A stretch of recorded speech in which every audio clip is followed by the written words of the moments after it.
Välkomna till Kungliga Vetenskapsakademin och den här presskonferensen då vi ska presentera årets Nobelpris i kemi. Welcome to the Royal Swedish Academy of Sciences and this press conference when we will announce this year's Nobel Prize in Chemistry. We will keep to our tradition and start in Swedish and then continue the presentation in English. And you are of course welcome to ask questions later on in either of these languages.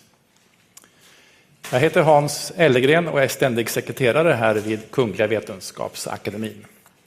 Till höger om mig sitter professor Johan Åkvist som är ordförande i Nobelkommittén för kemi. Och till vänster om mig sitter professor Olof Ramström, också ledamot av Nobelkommittén för kemi och sakkunnig inom ämnet. My name is Hans Ellegren. I'm the Secretary General of the Royal Swedish Academy of Sciences. And to my right is Professor Johan Åkvist, Chair of the Nobel Committee for Chemistry. And to my left, Professor Olof Ramström, Member of the Nobel Committee in Chemistry and one of the experts in the field. Årets pris handlar om ett funktionellt sätt att bygga molekyler. This year's prize is about an ingenious tool for building molecules.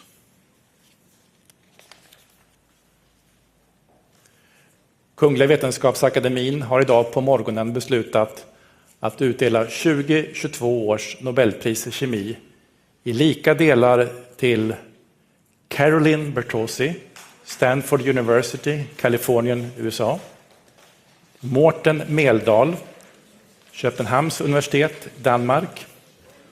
Och till Barry Sharpless, Scripps Research, La Jolla, Kalifornien, USA. Det tilldelas priset för utveckling av klickkemi och bioortogonal kemi. The Royal Swedish Academy of Sciences has this morning decided to award the 2022 Nobel Prize in Chemistry in equal shares to Caroline Bertozzi, Stanford University, California, USA, Morten Meldal, University of Copenhagen, Denmark, and to Barry Sharpless, Scripps Research, La Jolla, California, USA. They received the prize for the development of click chemistry and bioorthogonal chemistry. Professor Åkvist will now give us a short summary in English of the prize. Please, Johan. Thank you. Click chemistry is almost like it sounds. It's all about snapping molecules together. Imagine that you could attach small chemical buckles to different types of building blocks. Then you could link these buckles together and produce molecules of greater complexity and variation. This was the basic idea behind click chemistry that Barry Sharpless had about 20 years ago. The problem was to find good chemical buckles. They have to react with each other easily and specifically. Morten Meldal and Barry Sharpless independently found the first perfect candidates that will easily snap together, and importantly, they won't snap with anything else. This click chemistry can now be used for building drug molecules, polymers, new materials, and many other things. However, there are also other reasons for why one likes to snap molecules together. Imagine that you could attach a shining molecule to biomolecules in a living cell. Then you could follow them in a microscope and see where they are and how they move. This is what Caroline Bertozzi did, but she had to find click reactions that were not toxic to the cells. She called this bioorthogonal chemistry, chemical reactions that don't interfere with the normal biochemistry of life. This now allows us to attach all kinds of molecules to biological ones, which can be very, very useful. Besides tracking biomolecules, it can also be used for diagnostics, for delivering drug molecules to their targets, and many other applications. So this year's laureates founded the fields of click chemistry and bioorthogonal chemistry. It has led to a revolution in how chemists think about linking molecules together and how to do it in living cells. Thank you. Thank you, Johan.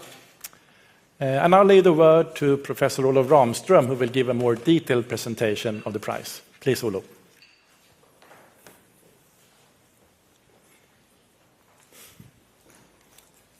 Thank you so much, Hans. Thank you, Johan. So this year's award is, as Johan just mentioned here, it's about making connections between molecules in a very straightforward, selective, and robust way.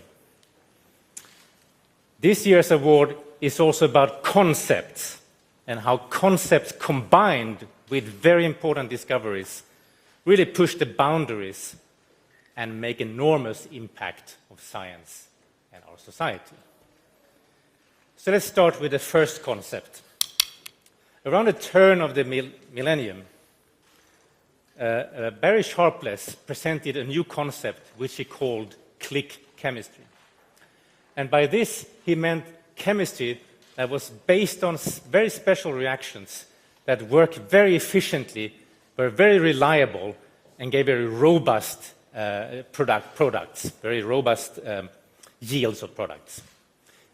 By this type of chemistry, like Johan here said, you would be able to essentially click together two molecular building blocks in a very efficient way, in a very predictive way, and you will get a good amount of product in a very reasonable short time. Now, such reactions were not very common or very difficult to find. But one such reaction was just about to be discovered. And very shortly after this click chemistry concept was introduced, Morten Meldal and his group in Denmark, and very shortly after, Barry Sharpless' and his co-workers in the US, they found one such reaction that is really remarkable.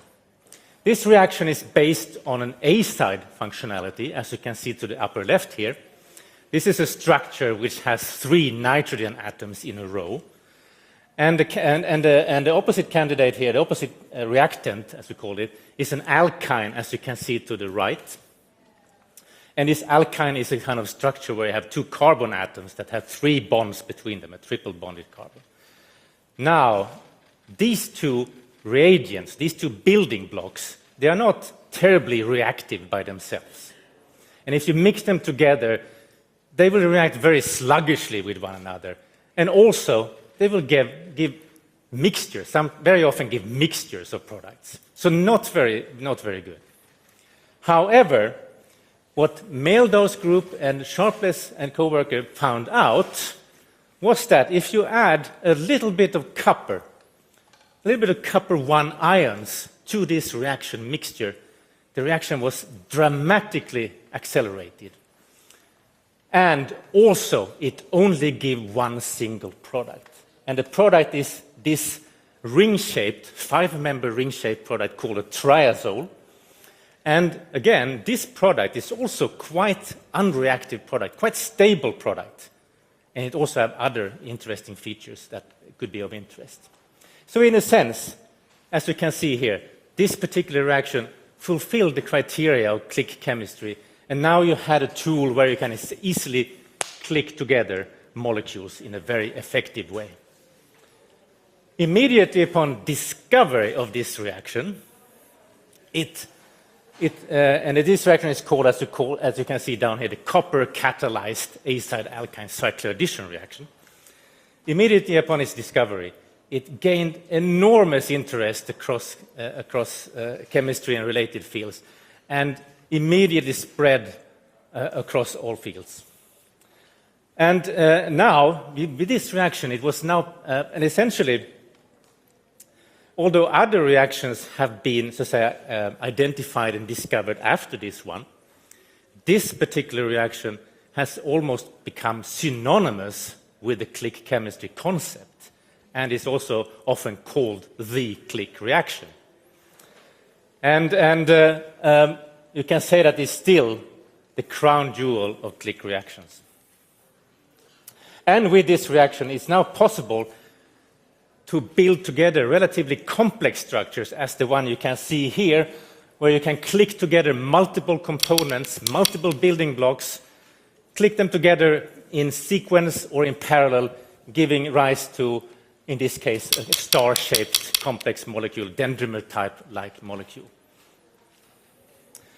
Now, one of the areas where people wanted to apply this reaction was in biology or biochemistry related areas.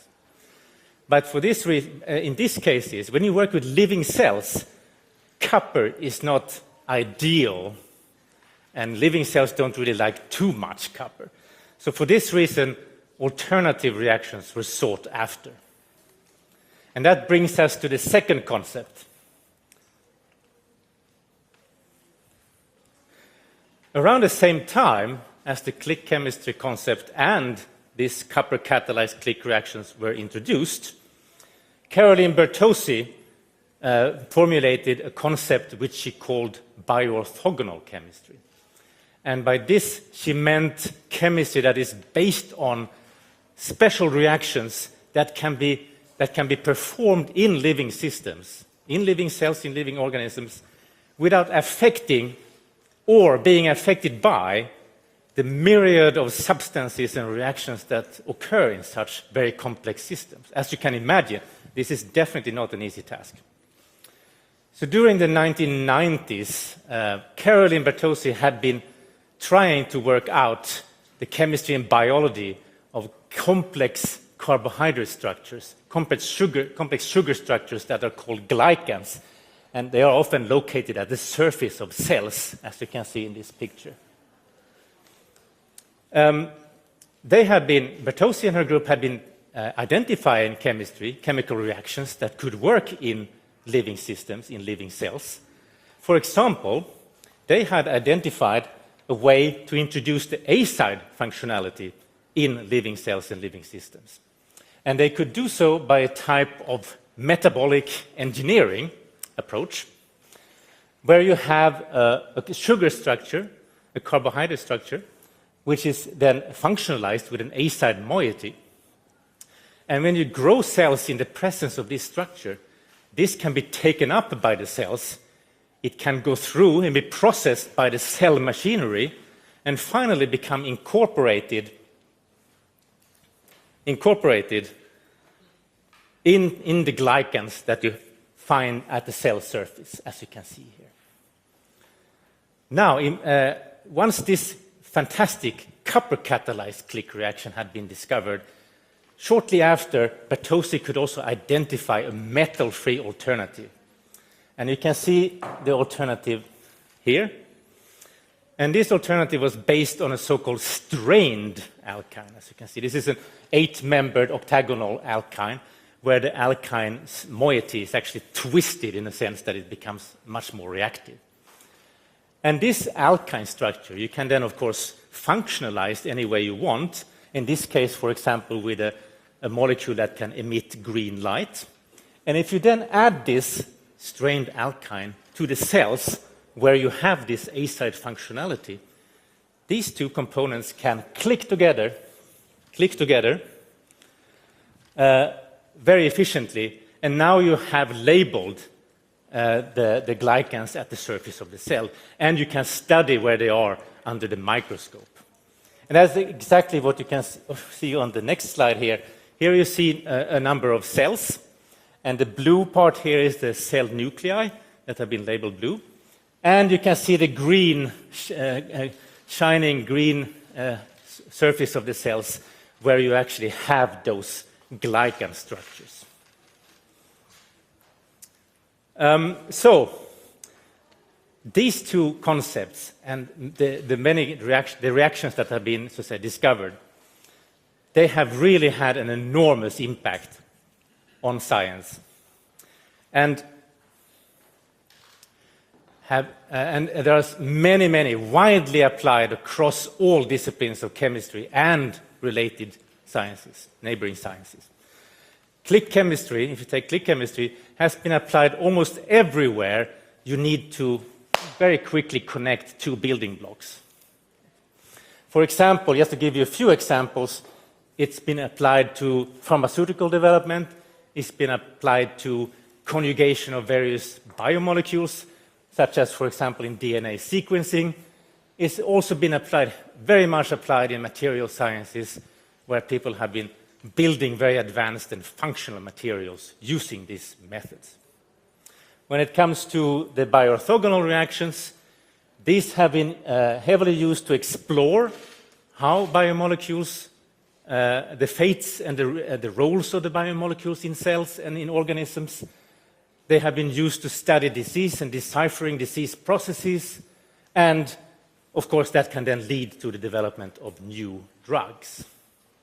And in a little movie you can see here to the bottom left here, we have one such example where you can see a bacterial cell. You can see the cell envelope is marked in green, and inside this bacterial cell, one of the proteins has been labeled using this kind of chemistry, and now you can follow it in real time inside the cell.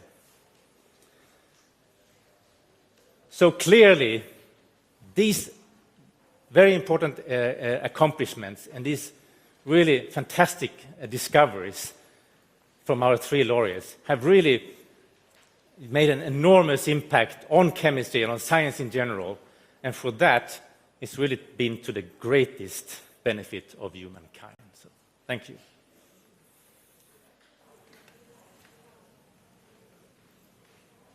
Thank you, Olof. Det sa bara klick, as the Swedish quote often said. Now we shall see if we have one of the laureates with us. Professor Caroline Bertozzi, are you there? Yes, I'm here.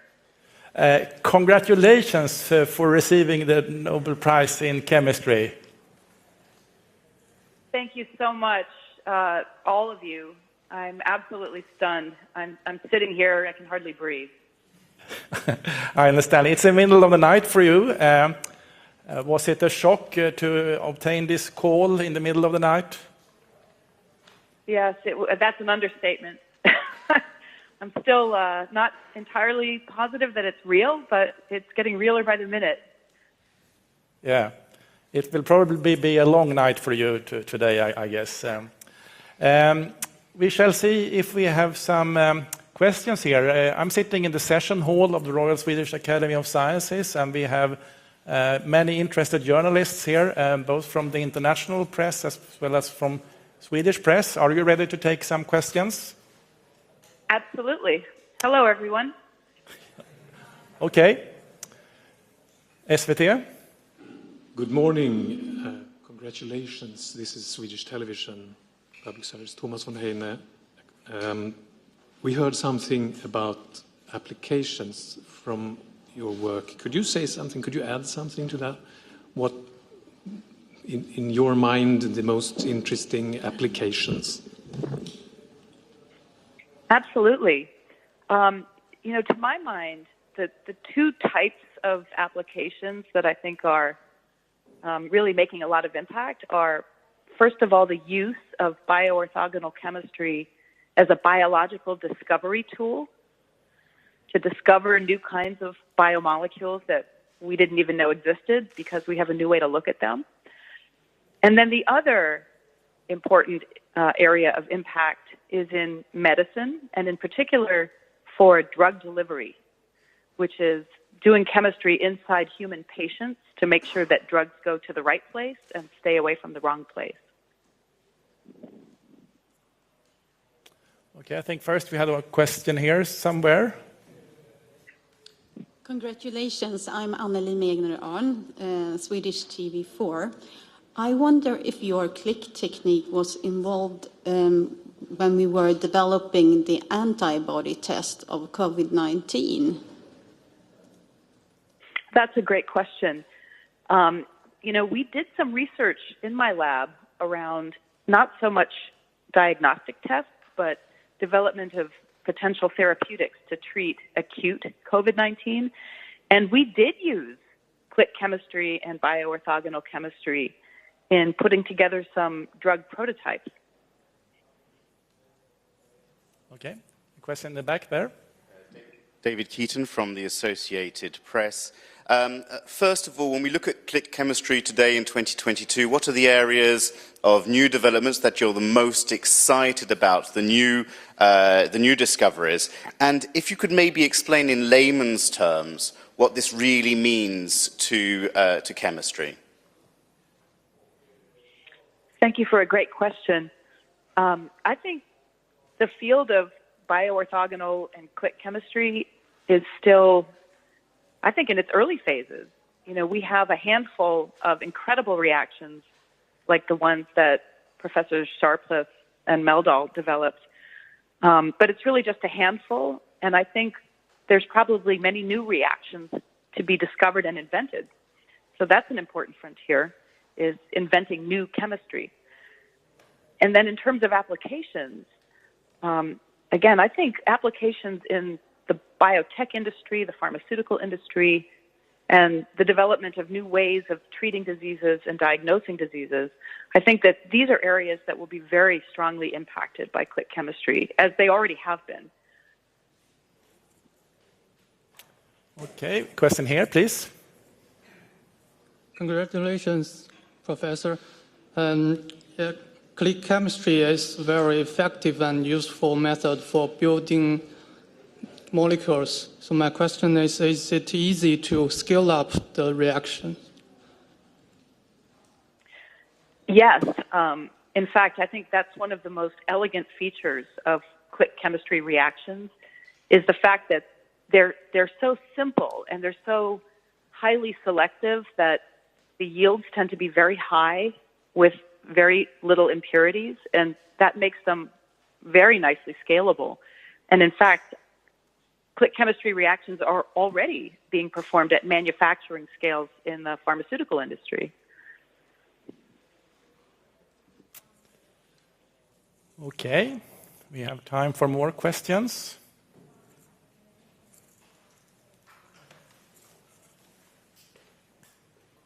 Oh. Thank you. Pardon me, Philip O'Connor, the Reuters News Agency. Congratulations, Professor. I'd like to ask you, was there a specific question that you were seeking an answer to when you set off down this path? And did you find the answer, or did you get answers to different questions in your research? This is a great question, and the answer is yes and yes. And just to give you a little bit more detail, what set us down the path of developing bioorthogonal chemistry was an interest in being able to visualize molecules on cells that no one had been able to see before. And those molecules for us were the glycans. And once we figured out how to visualize the glycans using those chemistries, we learned all kinds of interesting things about the functions of glycans that coat the surfaces of cells. And what we learned led to the development of a new idea for cancer immune therapy, and at the same time also led to the discovery of a new kind of biomolecule called glycoRNA that had never been seen before. Does that answer your question? Okay, one more question here. From Associated Press. Obviously, this prize comes with an incredible notoriety and also prize money. What do you think this notoriety will bring and this prestige will bring to this area of science, to yourself, and then obviously, what are you hoping to do with this, the prize money that comes with this? I can answer your questions in reverse order. I haven't had enough time to think about the prize money, so I don't know yet, but then to your earlier questions, I think that the attention that a prize like the Nobel Prize brings can be incredibly energizing for a scientific field. And I've been very fortunate to work at the interface of chemistry and biology. It's such a rich interface with so much great technology development and fundamental basic science discoveries. And so to the extent that the prize casts a light on chemical biology, I think that's a wonderful thing. I think the other incredible benefit is that it's an opportunity for me to recognize all the work that so many trainees from my lab have done over the last 25 years. And I've been very blessed with an incredible team of graduate students and postdoctoral fellows and undergraduates and staff. And it's an opportunity for me to reflect on how fortunate I have been and to share in the celebration with them. This seems to be the last question from the press for you, Professor Bartosi. Thank you, and once again, our warmest congratulations for receiving the 2022 Nobel Prize in Chemistry. We look forward to see you here then in Stockholm in December then. Myself as well, and thank you so much. Goodbye, goodbye. Let's move on to see if there are some questions here to the committee about the research or the prize. You have one more here directly. Yes, a question about the comparison between last year's prize and this year's prize. Both dealt with new ways of building molecules. Is that correct? Can we say that there are bridges between these two prizes, or is that not the case? Would you like to? Well, they are separate areas, of course, but you're perfectly right in that it has this ingredient of different new ways of building molecules.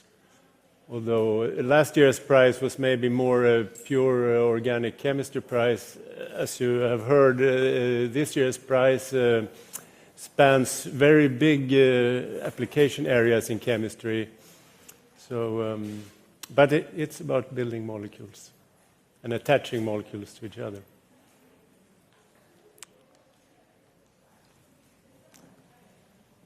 More? Yeah, please. This is Dongkun from Nordic Chinese Times. And again, one question is click chemistry a good method for conducting framework materials like MOF, metal organic frameworks? Olo? Well, that's an interesting question. And actually, I think it has been applied to that particular field as well. So you can introduce either the acide or the alkyne group, if you use that reaction, in these organic frameworks that you're referring to. And then you can just click on the other reactant, and then you have a way to functionalize these frameworks very easily and straightforwardly. So yes, it has been used like that.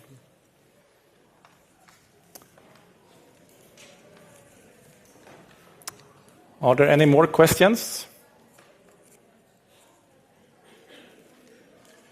If not, we say thank you for your interest. We hope to see you back here in the Academy on Monday when we will present this year's Sveriges Riksbank's prize in economic science in memory of Alfred Nobel. Thank you.